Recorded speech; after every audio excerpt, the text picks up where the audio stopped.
नमस्कार शेतकरी मित्रांनो, शेती बाजार भाव या यूट्यूब चॅनलमध्ये तुम्हा सर्वांचं स्वागत आहे। मित्रांनो, चला तर बघूया अहमदनगर जिल्ह्यातील कांदा बाजार भाव, आतापर्यंत आलेल्या बाजार समित्यांचे बाजार भाव। तत्पूर्वी तुम्ही जर या चॅनलवर नवीन आला असाल, सबस्क्राइब करा, व्हिडिओला लाईक करा, शेअर करा, जेणेकरून तुम्हाला नवीन व्हिडिओचे अपडेट लवकरात लवकर बघायला मिळेल।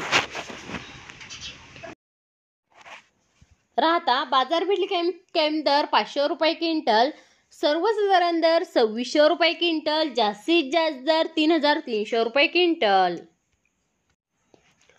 संगमनेर उन्हाळी कांदा बाजारपेठ कॅम्प दर 400 रुपये क्विंटल, सर्वसाधारण दर 1905 रुपये क्विंटल, जास्तीत जास्त दर 3411 रुपये क्विंटल। कोपरगाव उन्हाळी कांदा बाजारपेठ कॅम्प दर 1000 रुपये क्विंटल, सर्वसाधारण दर 2450 रुपये क्विंटल, जास्तीत जास्त दर 3000 रुपये क्विंटल। कोपरगाव उन्हाळी कांदा बाजारपेठ कॅम्प दर 1000 रुपये क्विंटल, सर्वसाधारण दर 2800 रुपये क्विंटल, जास्तीत जास्त दर 2935 रुपये क्विंटल। मित्रांनो, हे आतापर्यंत आलेले अहमदनगर जिल्ह्यातील कांदा बाजार भाव। चला भेटूया नवीन व्हिडिओमध्ये, तोपर्यंत नमस्कार, बाय बाय।